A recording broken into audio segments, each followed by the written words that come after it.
윤석열 정권 언론장악 청병. 법조 언론인클럽 전직 회장 셋.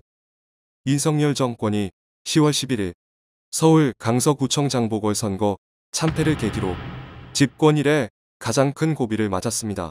여기서 가장 큰 관심사는 패배의 원인 제공자이자 책임자인 윤 대통령이 변할 것인가 변하지 않을 것이냐 하는 점입니다. 만약 내기를 한다면 저는 주저없이 변하지 않을 것이라는 데 걸겠습니다. 위장 변화나 눈속임 변화는 있을지 모르겠지만 진정한 변화는 기대할 수 없다고 봅니다. 윤 대통령 변할까? 윤 대통령은 보궐선거 다음 날 국민의힘에 차분하고 지혜로운 변화를 주문했습니다.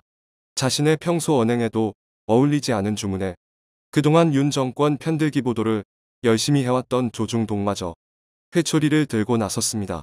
그러자 저와 내각이 돌이켜보고 반성. 국민은 늘 무조건 옳다. 나부터 민생 현장을 더 파고들겠다라면서 반성과 변화를 강조하는 신용을 하고 있습니다. 하지만 반성과 변화는 말로만 이뤄지지 않습니다. 행동이 따라야 합니다. 저는 단적으로 두 가지를 보고 윤 대통령이 말하는 반성과 변화가 가짜라고 판단했습니다.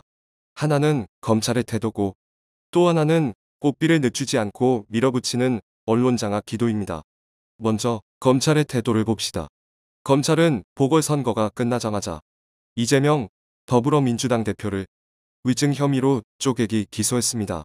또 최근 진행되고 있는 국정감사에서 검찰의 문제를 지적하는 야당 의원들의 질의에 송경호 서울중앙지검장, 신봉수 수원지검장 등이 고개를 빳빳하게 들고 질의의 적절성까지 문제 삼으며 맞받았습니다.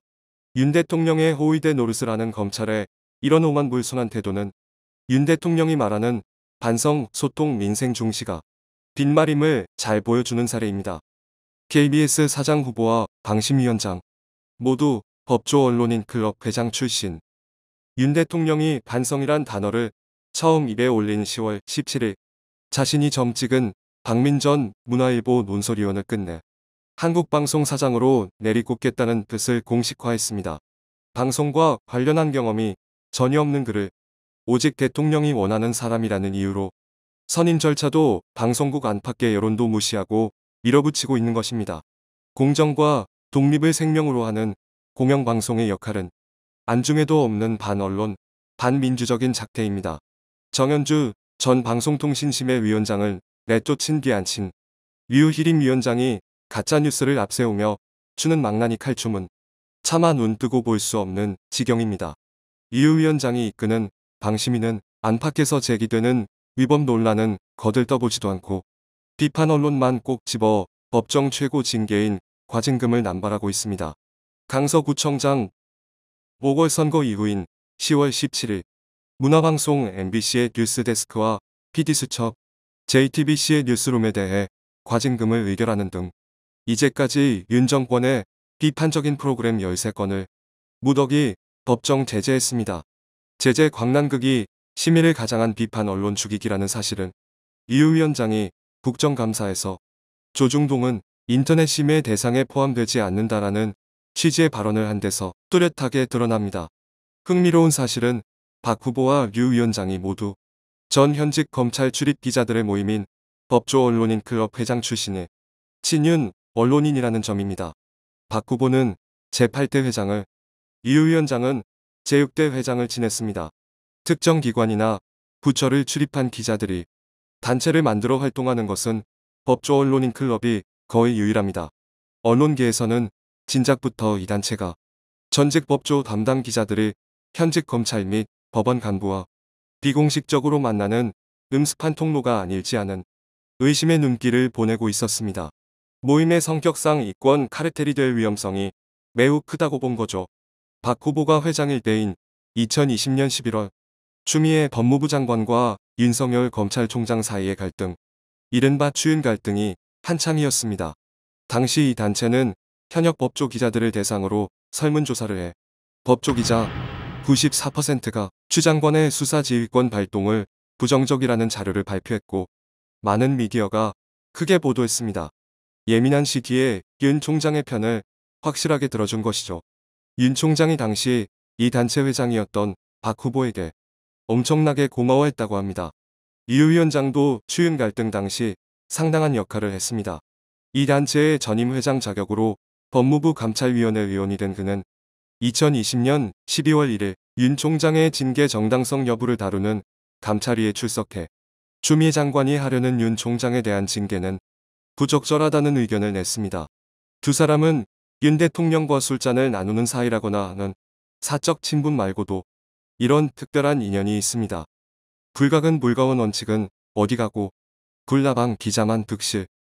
윤 정권 들어선 뒤 두 사람 외에도 언론 장악의 청병으로 발탁된 이 단체 회장 출신이 또 한 명 있습니다. 바로 4대 회장을 지낸 박노황 전 연합뉴스 사장입니다. 연합뉴스 사장 재직 때 불공정 편파 방송으로 수백 명의 사원들로부터 퇴진 요구를 받았던 그는 8월에 교통방송 이사장으로 기용된 뒤 교통방송의 구조조정과 물갈이 인사를 진두지휘하고 있습니다. 2007년에 설립된 법조 언론인 클럽은 지금까지 9명의 회장을 배출했습니다. 그런데 이 가운데 3분의 1인 3명이 윤 정권 아래서 언론 탄압 청병 노릇을 하고 있습니다. 그저 우연이라고 보고 넘기기 어려운 비율입니다. 개인의 성향 문제라고 보고 넘기기에는 밀도가 높습니다. 전임 회장들의 일탈은 우리 사회를 밝게 만드는 법조 문화 조성을 위해 노력하겠다라는 이 단체의 설립 취지를 정면으로 부정하는 것임은 말할 나위 없습니다. 이들 외에도 검찰 정권이라고 불리는 윤 정권에서는 검찰 출입 기자 출신 언론인들의 발탁과 활약이 유독 눈에 띕니다. 대표적인 예가 임기 3년을 마치고 10월 18일 퇴임한 표원수 한국언론진흥재단 이사장을 임기 중에 몰아내려는 쿠데타를 주동했다 실패한 사건입니다. 유병철, 정권현, 남정호 세 상임이사가 퇴임을 앞둔 김효재 전 방통위원장 직무대행의 자리를 마련하기 위해 총대를 맸으나 비상임이사들이 동조하지 않아 뜻을 이루지 못했습니다. 세 이사 가운데 유 이사와 정 이사는 검찰을 오래 출입했던 친검찰 기자였습니다. 직무대행 시절에 한국방송이사회 이사장과 이사, 박문진 이사장과 이사 등을 대량 학살하며 윤 정권의 공영방송 장악에 닦아준 김 씨는 기어코 표 이사장이 물러난 자리를 꿰찼습니다. 언론사에 처음 입사한 기자들이 선배들에게서 가장 많이 듣는 말 중 하나가 취재원과 너무 가깝지도 너무 멀리하지도 말라라는 얘기입니다. 이유는 굳이 설명하지 않아도 누구나 짐작할 것입니다. 그런데 검찰총장이 대통령이 된 뒤 그와 인연이 있는 검찰 출입 경력자들이 권세를 얻는 데 그치지 않고 앞장서 자신이 일했던 언론계를 쑥대밭으로 만들고 있습니다. 이런 꼴을 보니 이제는 언론계 안에 불각은 불가원 같은 말을 들려줄 선배도 들어줄 후배도 전멸하지 않을까 하는 씁쓸한 생각을 지울 수 없습니다.